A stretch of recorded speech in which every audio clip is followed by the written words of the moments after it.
जहां वास्तव में सेवा होती है वहां ठाकुर जी का अंग प्रत्यंग और नेत्र बोलते से दिखाई देते हैं। क्यों दुनिया बिहारी जी को ही देखने के लिए तरसती है? क्यों राधा रमन राधा वल्लभ जी में इतनी भीड़ होती है? क्योंकि ऐसा अनुभव होता है कि ठाकुर जी बोल रहे हैं, ठाकुर जी कुछ कह रहे हैं, ठाकुर जी कुछ कर रहे हैं, सेवा होती है वहां।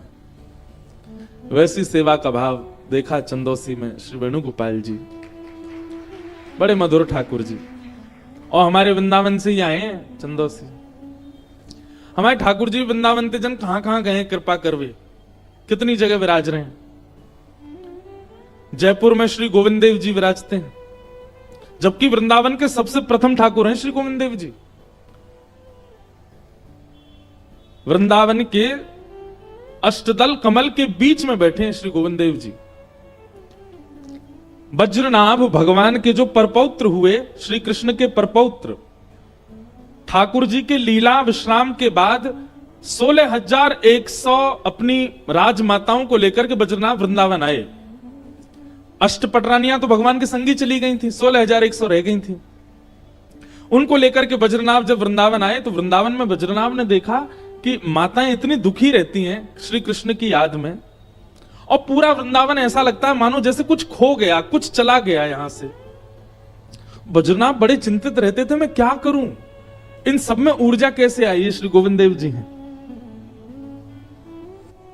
तो तब वज्रनाभ ने क्या किया, जिस शिला पर, ध्यान से सुनिएगा, जिस शिला पर भगवान श्री कृष्ण प्रकट हुए थे कंस के कारागृह में, उन्हीं शिलाओं से 3 विग्रहों का निर्माण किया। गोविंद देव, गोपीनाथ और श्री मदन मोहन। ये वज्रनाभ ने बनवाए। ठाकुर जी की लीला सुनकर के, ठाकुर जी की रूप माधुरी का अनुभव करके 3 ठाकुरों का स्वरूप बनवाया, गोविंद देव, गोपीनाथ और मदन मोहन। वही वृंदावन में विराजमान किए। फिर उसके बाद जब वज्रनाभ आदि भी अपनी लीला करके चले गए तो फिर ये तीनों ठाकुर भूमिगत हो गए, भूमि के अंदर विराजमान हो गए। फिर बाद में रूप गोस्वामी जब वृंदावन गए तब उन्होंने श्री गोविंद देव जी को गोमा टीला से प्रकट किया।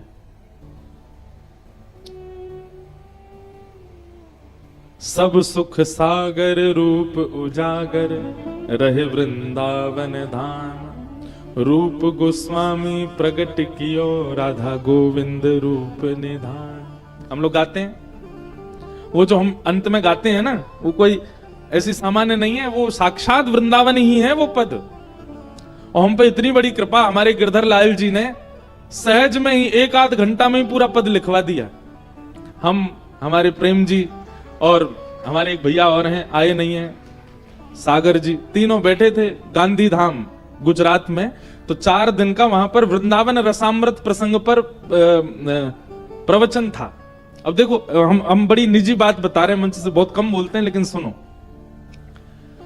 मन में भाव था कि वृंदावन पर कुछ बोलना है 4 दिन तक। पहला दिन था, अभी कथा में गए नहीं है, तब मन में विचार किया कुछ लिखें। और अचानक मन में श्री भगवत रसिक देव जी का पद है जहां वो सप्त निधियों का वर्णन करते हैं। प्रथम दरस गोविंद रूप के प्राण प्यारे, दूजे मदन मोहन सनातन हिय उरधारे। इस प्रकार 7 निधियों का उनका पद है श्री भगवत रसिक देव जी का।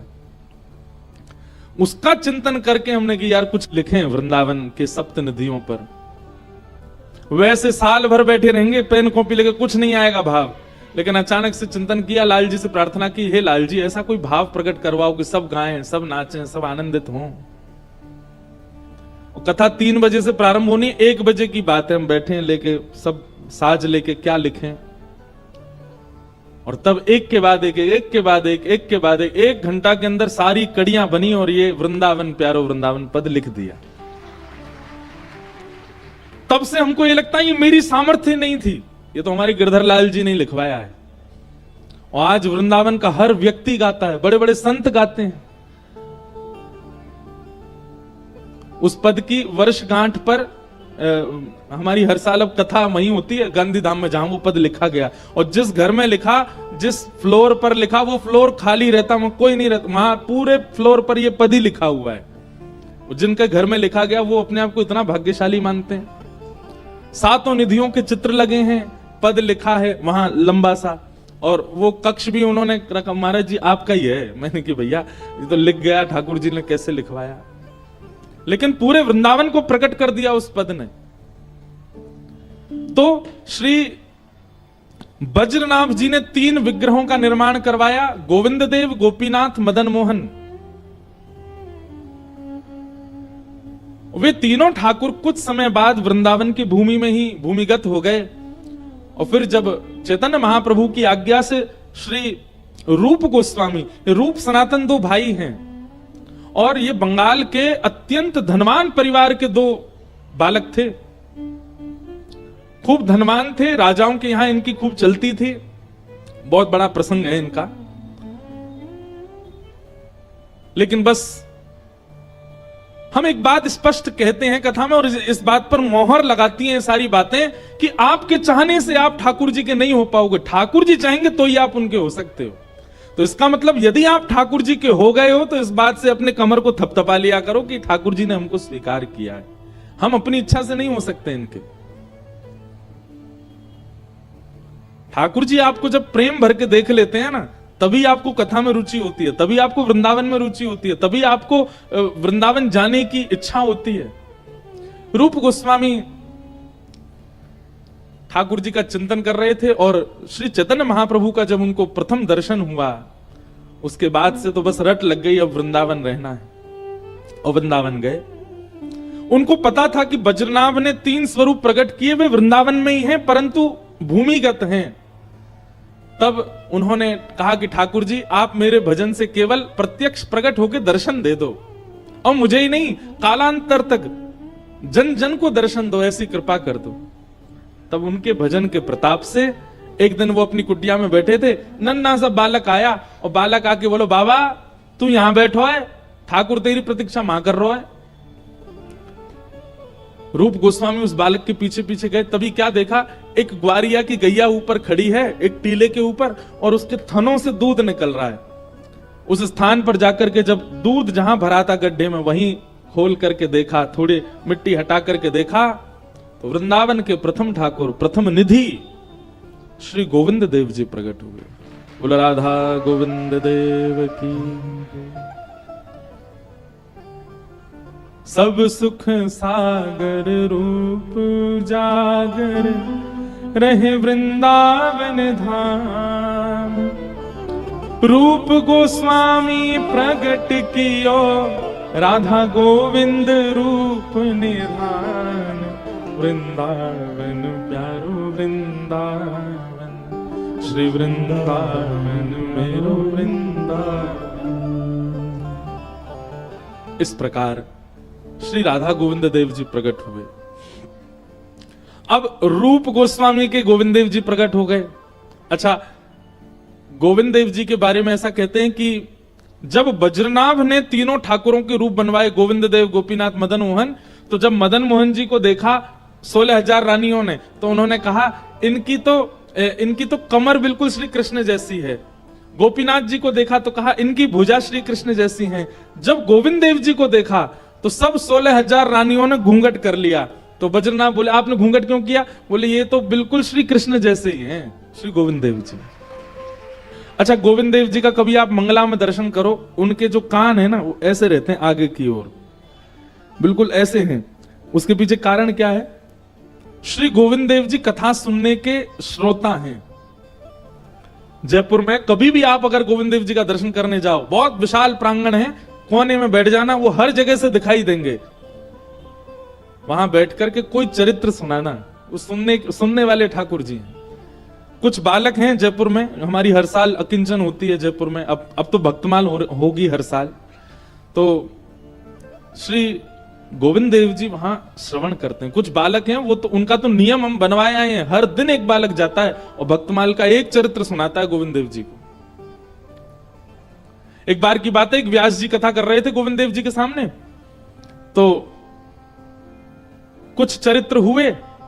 उसके बाद व्यास जी बोले अब हम आगे के चरित्र जो हैं अगली बार जब आएंगे तब सुनाएंगे, बहुत ध्यान से सुनना।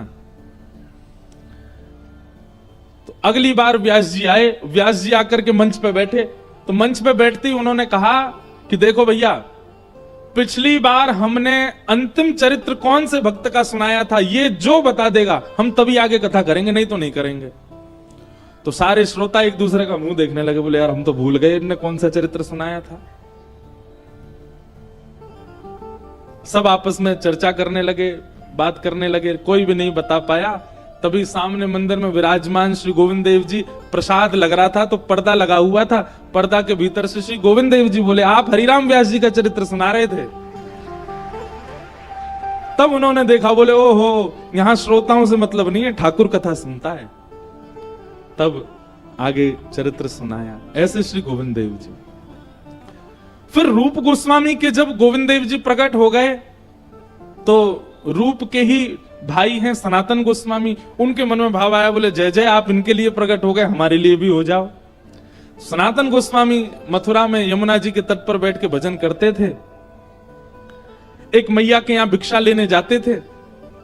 उसी मैया के यहां त्रिभंग लली ठाकुर जी विराज रहे थे, वही मदन मोहन जी थे। सनातन गोस्वामी जब भिक्षा लेने जाते तो किवाड़ खोल के मैया जब देने आते, सामने ही ठाकुर जी का दर्शन होता। अब मदन मोहन जी, हम यदि ठाकुर जी को देखेंगे ना तो हम देख के चले जाएंगे, ठाकुर जी यदि हमको देख लेंगे तो हम वहीं स्थिर हो जाएंगे, हम जा नहीं पाएंगे वहां से। कभी ऐसा हो कि वृंदावन आप गए और ठाकुर जी के सामने खड़े है कि हिलवे कोई मन नहीं करे, वहां से निकलवे कोई मन नहीं करे, तो यूं ही सोचियो कि ठाकुर जी ने तुमको देख लियो, यही हमारे हिल नहीं पा रहे हो, और मंदिर में पहुंच के जावे की इच्छा है गई, निकल गए बाहर, तो यूं ही सोचिए तुम ही देख के आए, ठाकुर जी ने नहीं देखा आपको। कई दर्शनार्थी ऐसे होते हैं, घूम घूम के आते हैं, फिर से कुछ चीज पकड़ लेंगे, कहीं छुप के खड़े हो जाएंगे, हमें कोई बाहर नहीं कर दे, इसका मतलब यही है ठाकुर जी उसको देख रहे हैं। तो सनातन गोस्वामी तो ऐसे हो गए, भिक्षा लेने के बाद भी वहीं खड़े रह गए। मैया बोली बाबा जाओ, भिक्षा दे दी, अब तो जाओ, लेकिन सनातन गोस्वामी हिल नहीं पावे। अब तो वही चिंतन चलने लगा, कैसे स्वरूप, कैसा मुखमंडल, कैसे भुजा, कैसे चरण, कैसी ग्रीवा, कैसे वक्ष। अब तो सनातन गोस्वामी रोज इसी लोभ में जाते कि हमको भिक्षा मिले और हम उनका दर्शन करें। देखते देखते एक दिन सनातन गोस्वामी बोले जय जय, जब इतना प्रेम कर ही रहे हो हमसे तो फिर आ जाओ हमारे पास। और उसी रात्रि में श्री मदन मोहन जी, वो जो मैया सेवा करती थी, उनके स्वप्न में गए और स्वप्न में जाके बोले, मैया कल जब बाबा भिक्षा लेवे आवे, सुबह को भिक्षा के रूप में मोइये प्रदान कर दी हूं। मैया बोली, मेरी सेवा से आप प्रसन्न नहीं हो? बोले नहीं, बहुत प्रसन्न हूं मैया, लेकिन तेरे तो कछु दिन ही रह गए, तो कछु दिना बाद चली जाएगी, फिर मेरी सेवा कौन करेगा? तो मैं तो पहले ही अपनी व्यवस्था कर रहा हूं, वो बाबा के पास मुंह दे दे। और अगले दिन जैसे ही वे आए, रोती विलकती मैया मदन मोहन जी को हृदय से लगा करके लेके गई और श्री सनातन गोस्वामी को प्रदान कर दिए। बिहरत निस दिन कुंज गलन में, ब्रज जन मन सुख धाम, मदन मोहन को रूप निरख के, श्री मदन मोहन को रूप निरख, सनातन बलि बलि जाए, वृंदावन प्यारो वृंदावन। और सनातन गोस्वामी के साथ श्री मदन मोहन जी आए, और मदन मोहन जी तो बड़े लीला, सबसे नटखट हैं सातों में श्री मदन मोहन जी। कहां विराजते हैं? करौली राजस्थान में। ये मुगलों के आने के बाद, कई मुगल क्योंकि मंदिर तोड़ते थे, इसलिए ठाकुर राजस्थान में राजाओं के आश्रय में चले गए, इसलिए कुछ ठाकुर हमारे वृंदावन से बाहर चले गए, नहीं तो ये सातों वृंदावन में ही थे। तो श्री मदन मोहन जी को लेकर के सनातन गोस्वामी गए। इतनी सुंदर लीला आती है श्री मदन मोहन जी की कि सनातन गोस्वामी का नियम था कि 24 घंटा में कम से कम 18 घंटा भजन करते थे, और बाकी के एक आध घंटा स्नान आदि कुछ प्रसाद पाते, एक आध घंटा सोते, बस इस प्रकार 24 घंटा निकलता उनका। अब मदन मोहन जी को ले आए, अपनी कुटिया में विराजमान कर दिया। ये कथा हमने कई बार सुनाई है, कथा में सनातन गोस्वामी का नियम था कि एक टिक्कर बनाते थे, टिक्कर समझते हैं, मोटी रोटी बड़ी सी बनाते और उसी को ब्रजरज में रखते। जब भूख लगती नेक निकाल के नेक पा लेते, फिर एक आध दिना तक भजन करते, फिर थोड़ी सी निकाल के पा लेते, फिर भजन। आज भी ब्रज में ऐसे संत हैं, वो खूब मोटे मोटे टिक्कर ब्रज की रज में अंदर रखते हैं और जब भूख लगती है उसमें थोड़े टूक लेके पा लेते हैं। कोई सब्जी नहीं, कोई नमक नहीं, मिर्च नहीं, कुछ नहीं, बस भजन के लिए जीवित रहना है, इतना पाते हैं। हम लोग भोजन के लिए जीवित रहते हैं, तो ब्रज में लोग भजन के लिए जीवित रहते हैं। कई लोग हैं वो तो जिंदा ही इसीलिए कि हम कुछ और खा सकें। एक बार मैं एक व्यक्ति के संग कहीं जा रहा था, तो रास्ता में हम लोग खूब सारा बाल भोग करके निकले, खूब सारा नाश्ता पा लिया।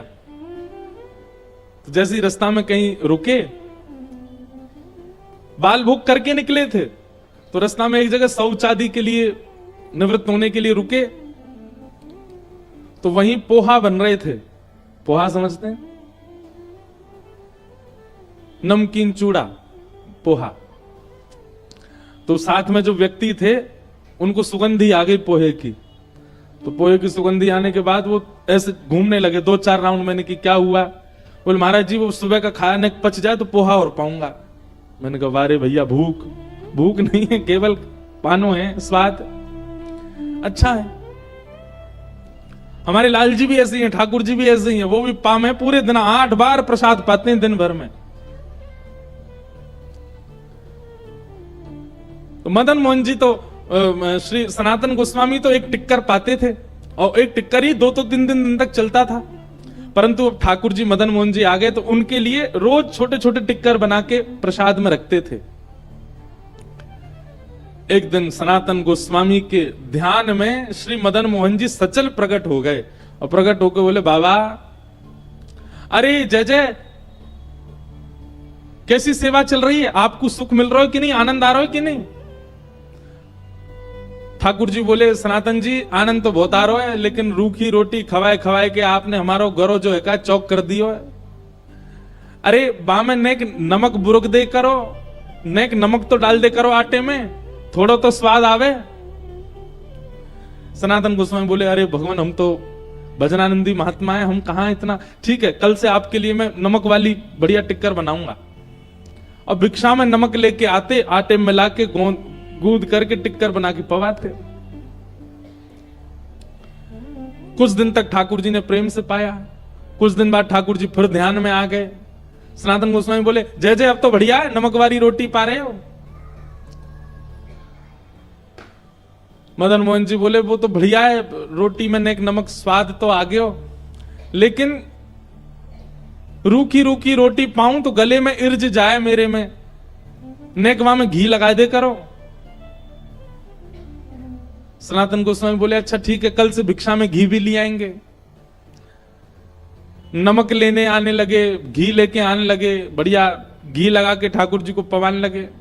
कुछ दिनों बाद ठाकुर जी फिर आ गए, ध्यान में आके बोले आप नमक तो लेके ही आते हो, घी भी ले आते हो, एक आलू और ले आए करो, वाकू भून के वाकी चटनी बना के पवाई दे करो, टिक्कर से आलू लगा के पालेंगे ने स्वाद आ जाएगा। सनातन गोस्वामी ने तुरंत नेत्र खोले, अपनी माला झोली कोने धरी, ठाकुर जी उठा लिया। ठाकुर जी बोले कहां ले जा रहे हो? बोले वापस मैया के पास छोड़ के आ रहा हूं।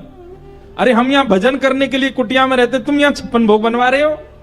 ठाकुर जी सचल प्रकट हो गए और मदन मोहन जी सनातन गोस्वामी के गले से लग गए। बोले बाबा, तू चाहे रूखी रोटी खवा, चाहे नमक बुरक के खवा, चाहे बिना घी की खवा, रहूंगा तेरे पास ही, तो छोड़ के ना जाऊंगा।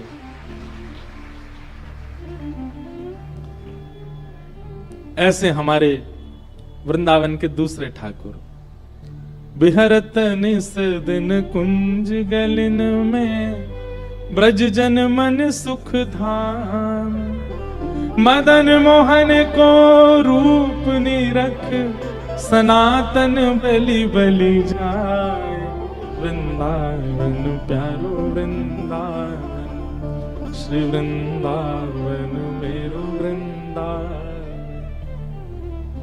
तो भैया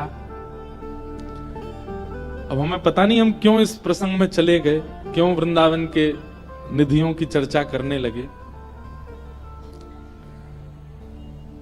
हमारे पूज्य नाना जी कहते थे कि कथा में क्रम कुछ हो और निकलने कुछ और लगे तो समझ जाना जिनकी बात आ रही है ना वो कथा में विराजे हैं, इसीलिए उनकी बात आ रही है। और ये बात ऐसे ही नहीं मानिएगा, हम तो इस बात पर पूर्ण विश्वास करते हैं। कितनी बार ऐसा होता है, सोच विचार करके कुछ बैठते हैं पर निकलने कुछ और लगता है, तो फिर अब गोवर्धन लीला सुनानी है लेकिन कहां वृंदावन निधियों की चर्चा अपने आप ही प्रकट होने लगे। तो निश्चित ही आज हो सकता है कि इस कथा में श्री गोविंद देव जी, मदन मोहन जी और अकेले नहीं आए होंगे, सनातन और रूप गोस्वामी के संग विराज रहे होंगे, देख रहे होंगे, तभी वो प्रसंग स्मृति में आ रहे हैं। तो भैया हमारा जीवन बड़ा अनमोल है, इस जीवन को केवल खा पी करके व्यर्थ मत गवा दीजिए, अपने कर्तव्यों का निर्वहन कीजिए। लेकिन जैसे रूप गोस्वामी, जैसे मीराबाई, जैसे सनातन गोस्वामी, श्री गोपाल भट्ट गोस्वामी, हितरवंश महाप्रभु, स्वामी श्री हरदास जी महाराज, सबने ठाकुर जी को प्राप्त किया। हम क्यों अधूरे रहें जीवन में, हम भी प्राप्त करें, हम भी उस श्रेष्ठ सत्ता का अनुभव अपने जीवन में करें। उसी के लिए हम मानव बने। ये मानवों को ये अधिकार है, सबको नहीं मिलते। देवताओं को ये अधिकार नहीं है कि ठाकुर जी उनके लिए प्रकट हों। देवताओं के लिए एक ही ठाकुर जी शंख चक्र गदा पद्मधारी वैकुंठ में बैठे रहते हैं। देवताओं को जब अवकाश मिलता है तो उनका दर्शन कर लेते, पर हमारे लिए तो ठाकुर जी हमारे जैसे बन के आ जाते हैं। तो हमारे वृंदावन के ठाकुर श्री वेणुगोपाल जी आए, इस विषय पे हम पहुंच गए वृंदावन। बोलो वृंदावन बिहारी लाल की जय। ऐसे वृंदावन को प्रणाम करते हैं और आज के कथा क्रम में प्रवेश करते हैं। भगवान ने 7 दिन 7 रात्रि पर्यंत गिरिराज जी को धारण किया और 7 दिन के पश्चात इंद्र को जब यह पता चला कि भाई ब्रजमंडल में तो धूल उड़ रही है, सब ब्रजवासी गिरिराज जी के नीचे खड़े हैं, 7 वर्ष के ठाकुर जी ने गिरिराज जी उठा रखे हैं। अच्छा एक बात मेरी सुनिएगा कि भगवान पर संशय संदेह ब्रह्मा जी को हो गया, इंद्र को हो गया, तो हम मानव कौन सी बड़ी बात है। कई बार मानवों को भी संशय हो जाता है, पर सत्संगी मानव यदि है तो उसको कभी संशय नहीं हो सकता, ठाकुर जी पर संदेह नहीं हो सकता। और कदापि संशय संदेह आपके चित्त में हो रहा है तो अपना सत्संग बढ़ाइए। एक बात याद रखिएगा, हर समस्या की एक चाबी है, सत्संग। सत्संग का मतलब केवल प्रवचन नहीं होता, बहुत सारी चीजें आती सत्संग में।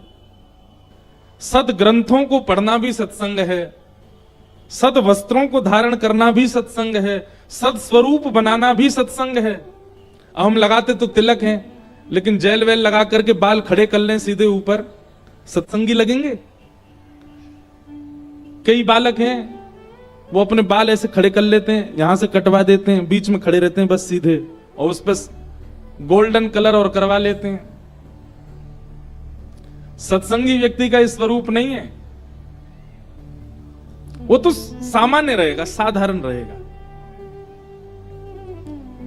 ज्यादा लाग लपेट नहीं आता, सम रहे।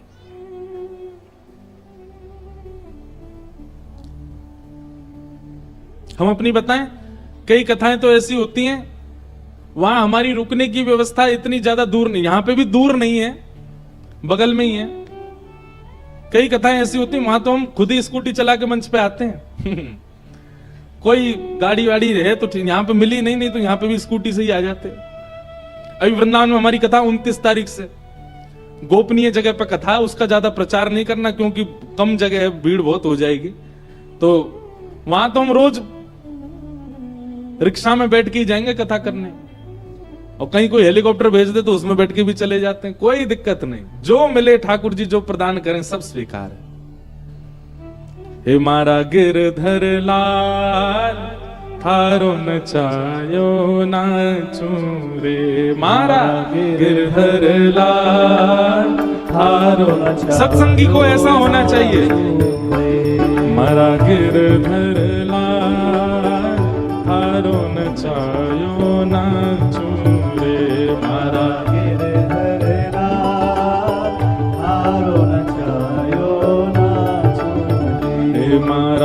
नटराजा थारो नचायो नाचूं रे मारा नटराजा थारो नचायो नाचूं रे मारा गिरधर लाल थारो नचायो नाचूं रे मारा गिरधर लाल थारो नचायो नाचूं रे थारे घर में रहूं निरंतर थारी ही हाथ चलाऊं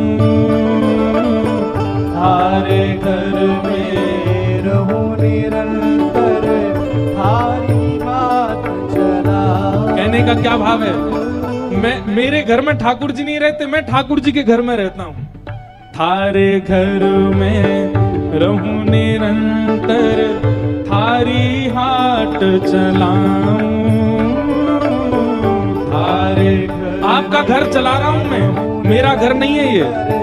थारे ही हाथ चलाऊं ओ थारे धन से थारे जन की, थारे धन से थारे जन की, थारे धन से थारे जन की, थारे धन से थारे जन की। ओ सेवा टहल बजाऊं बजाऊं मारा गिरधर लाल थारो नचायो नाचूं रे मारा गिरधर लाल थारो नचायो नाचूं। एक बात सुनिएगा, ये पद ना कहीं लिख लीजिएगा, याद कर लीजिएगा, कथा के बाद YouTube से निकाल लीजिएगा और इसमें जैसी जैसी बातें लिखी है ना उनका पालन कीजिएगा, तभी आप वैष्णव हो। वही सत्संग है।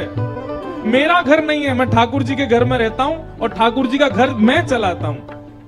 क्यों? ठाकुर जी धन देते हैं, ठाकुर जी के धन से ठाकुर जी के जनों की सेवा करता हूं। मेरा कोई अस्तित्व नहीं है, तो फिर किसका अस्तित्व है? मारा गिरधर लाल थारो नचायो नाचूं रे मारा गिरधर लाल थारो नचायो और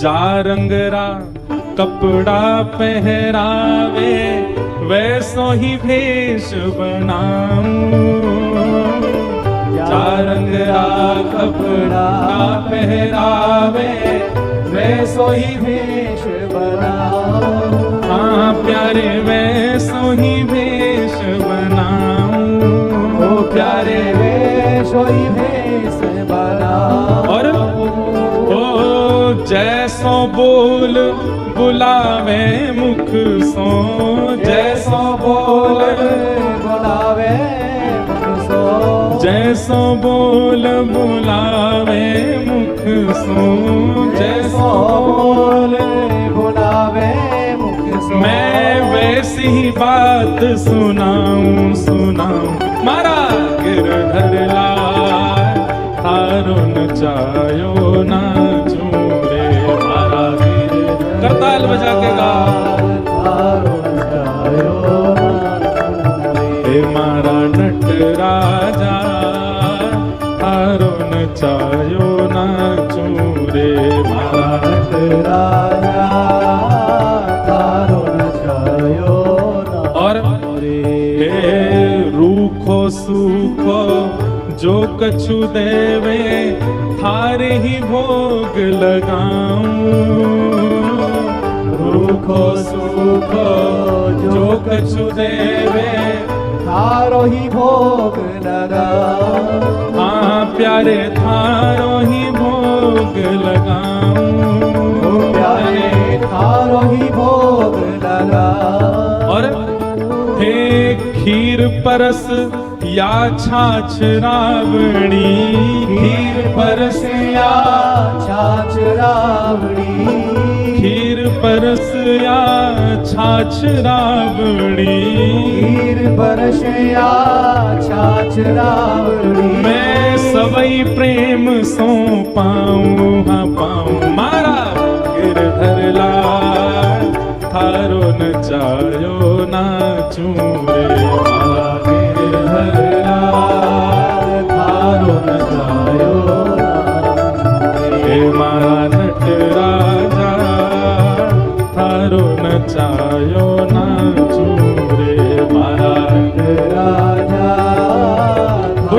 के करताल बजाओ। बोल गिरधर लाल की।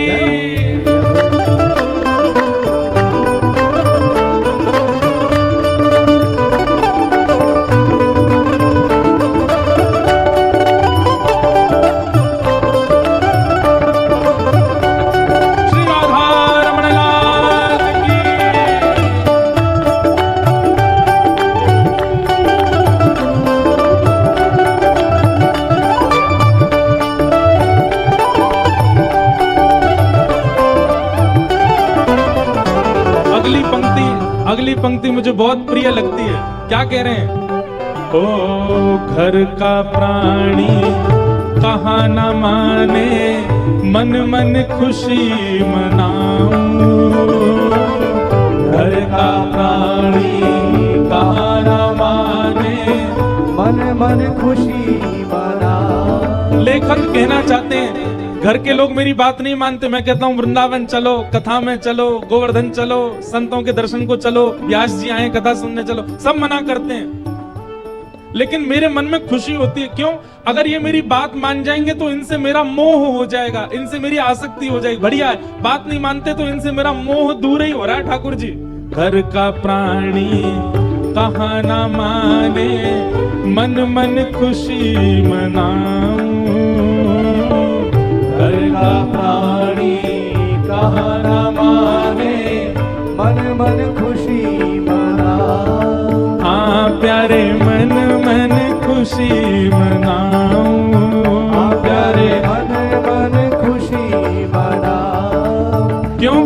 ओ थारे इस मंगल विधान में, थारे इस मंगल विधान में, ओ थारे इस मंगल विधान में, थारे इस मंगल विधान मैं काहे टांग अड़ाऊं अड़ाऊं। मारा गिरधर लाल थारो नचायो ना, मारा गिरधर लाल थारो नचायो ना छोड़ी, मारा गिरधर लाल थारो नचायो ना छोड़े।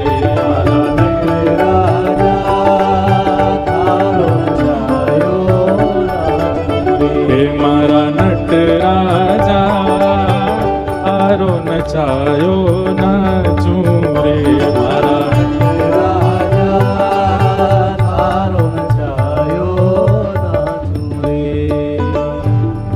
और क्या कह रहे हैं आगे? आहा। जो तू ठोकर मार गिरावे, लकड़ी जो गिर जाऊं। जो तू ठोकर मार गिरावे, लकड़ी जो गिर जाऊं। जो तू ठोकर मार गिरावे, लकड़ी जो गिर जाऊं। जो तू ठोकर मार गिरावे, लकड़ी जो गिर जाऊं। और अब यहाँ क्या कह रहे हैं? हे ठाकुर जी अगर आप गिरा दो तो मैं लकड़ी के भांति गिर जाऊं, खुद को बचाने के लिए हाथ भी नहीं लगाऊंगा। लेकिन जो तू माथे ऊपर बिठावे, जो तू माथे ऊपर बिठावे, जो तू माथे ऊपर बिठावे, जो तू माथे ऊपर बिठावे, हाँ तो भी ना शर्माऊं न माऊं। मारा गिरधर लाल थारो नचायो ना छोड़े, मारा गिरधर लाल थारो नचायो ना छोड़े। हे मारा गिरधर लाल थारो नचायो ना छोड़े, राजा थारो नचायो। बोल गिरधर लाल की।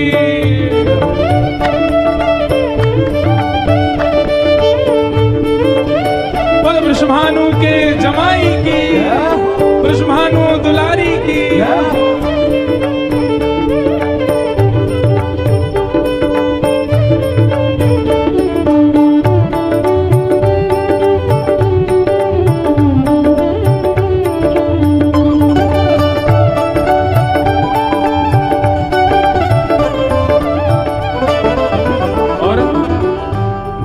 तू हाँ जो तू तन को रोग लगावे ओढ़ सिरस सो जाऊं। जो तू तन को रोग लगावे और सिरस सो जा। जो तू तन को रोग लगावे ओढ़ सिरस सो जाऊं। जो तू तन को रोग लगावे और सिरस सो जा। और हे जो तू काल रूप बन आवे, जो तू काल रूप बन आवे, जो तू काल रूप बन आवे, जो तू काल रूप बन आवे। कितनी अच्छी बात है। हे ठाकुर जी, अगर आप तन को रोग लगाओगे तो मैं समझ जाऊंगा कि आप आज्ञा कर रहे हैं कछुदना आराम कर, खूब आराम करूंगा। लेकिन कहीं ठाकुर जी आप मेरी मृत्यु बन करके आ गए, अगर आप काल रूप में भी आ गए तो मैं आपसे डरूंगा नहीं। जो तू काल रूप बन आवे, जो तू काल रूप बन आवे, लपक गोद में जाऊं हाँ जाऊं। मारा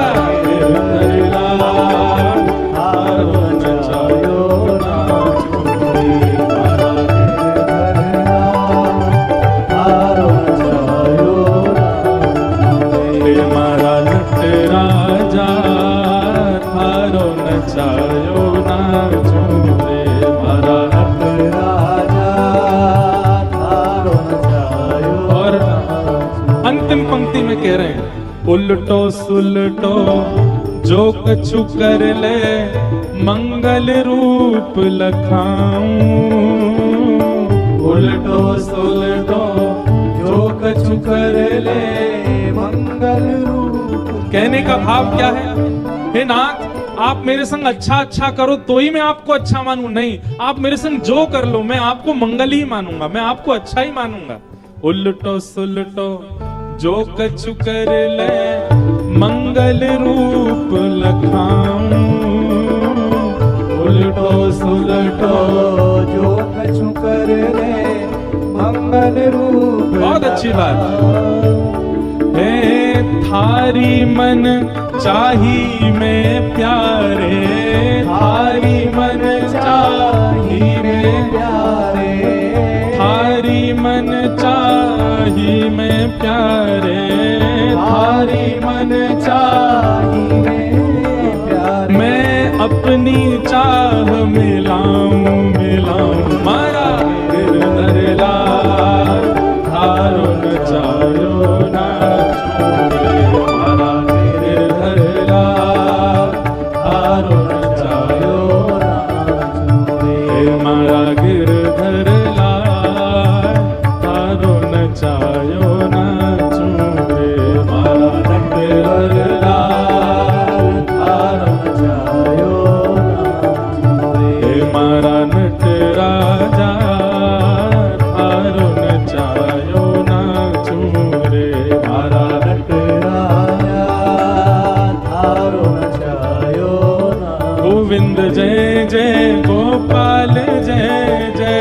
गोविंद जय जय गोपाल जय जय। गोविंद जय जय गोपाल जय जय। गोविंद जय जय गोपाल जय जय। श्री राधा रमण हरि गोविंद जय जय। राधा रमण हरि गोविंद जय। श्री राधा रमण हरि गोविंद जय जय। राधा रमण हरि गोविंद जय। हाँ गोविंद जय जय गोपाल जय जय। गोविंद जय जय गोपाल जय जय। गोविंद जय जय गोपाल जय जय। गोविंद जय जय गोपाल जय। श्री राधा रमण हरि गोविंद जय जय। राधा रमण हरि गोविंद जय। श्री राधा रमण हरि गोविंद जय। राधा रमण हरि गोविंद जय। हे मारा गिरधर लाल थारो न नाचूं रे मारा गिरधर लाल तारो नचायो नाचूं रे मारा गिरधर लाल तारो नचायो नाचूं रे मारा गिरधर लाल जय जय श्री राम जय जय श्री राम जय जय श्री राम। तो हमको ये पद बहुत प्रिय लगता है। इसमें जो बातें हैं ना, ये वास्तविक सत्संगी व्यक्ति के लक्षण है। उल्टो सुलटो जो कछु कर ले मंगल रूप लखाऊं।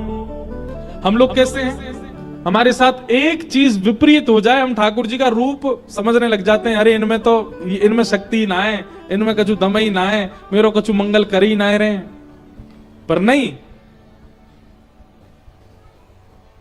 थारे हर मंगल विधान में मैं अपनी चाह मिलाऊं मारा गिरधर लाल थारो नचायो नाचूं रे मारा नटराजा थारो नचायो नाचूं रे। तो भगवान ने 7 दिन तक गिरिराज जी धारण किए। 7 दिन बाद गिरिराज जी को पुनः विराजमान कर दिया। तत्पश्चात गायों ने भगवान का नामकरण किया गोविंद। विंद मतलब होता है रक्षक और गौ मानी गैया। अच्छा एक बात सुनिएगा, केवल गैयाओं की रक्षा की ही गोविंद नहीं है। गो कहते हैं इंद्रियों को। किनको कहते हैं? गो इंद्रिय। बहुत ध्यानपूर्वक सुनिएगा। हमारे शरीर में जितनी भी इंद्रियां हैं, आंख, नाक, जीभ, त्वचा, कान, हाथ, पैर, मुख, जिनसे हमारा जीवन चलता है, जिनसे हमारे पाप या फिर पुण्य बनते हैं, ये सारी इंद्रियां हैं। इन इंद्रियों के समूह को भी गो कहते हैं और इनके जो रक्षक हैं वो गोविंद। एक बात हमारी बहुत ध्यानपूर्वक सुनिए। हम सब जानते हैं हमारी कौन सी इंद्रिय खतरनाक है। हम सब जानते हैं हमारी कौन सी इंद्रिय ऐसी है जो परम आसक्त है संसार में। किसी की जीभ बड़ी चटोरी है, किसी के नेत्र बड़े चंचल हैं, रुकते ही नहीं है, कब बस रूप देखने में ही लगे रहते हैं। किसी के कान स्थिर नहीं रहते। हम जानते हैं हमारी कौन सी इंद्रिय हमारे वश में नहीं है।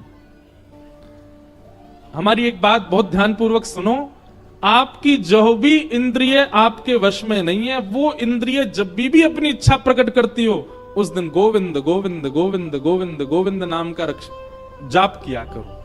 आपकी जह भी इंद्रिय अपने आप से बाहर जाएगी, ठाकुर जी उसको अपने आप वश में कर लेंगे। जैसे मन में कोई दुर्भाव प्रकट हो रहा है, किसी के प्रति ईर्ष्या प्रकट हो रही है, किसी के प्रति ईर्ष्या का भाव आते ही नेत्र बंद करो, ठाकुर जी के मधुर रूप का दर्शन करो, गोविंद गोविंद गोविंद गोविंद। या फिर श्री कृष्ण गोविंद हरे मुरारे हे नाथ नारायण वासुदेव, श्री कृष्ण गोविंद हरे मुरारे हे नाथ नारायण वासुदेव। बार बार इसका चिंतन करो। ऐसा करने से कुछ दिनों में आपकी ईर्ष्या कम हो जाएगी, आपके चित्त में काम प्रकट हो रहा है। आप इसी मंत्र का या केवल गोविंद गोविंद बोलते रहो, आपका काम नष्ट हो जाएगा। इंद्रियों को वश करना सीखिए।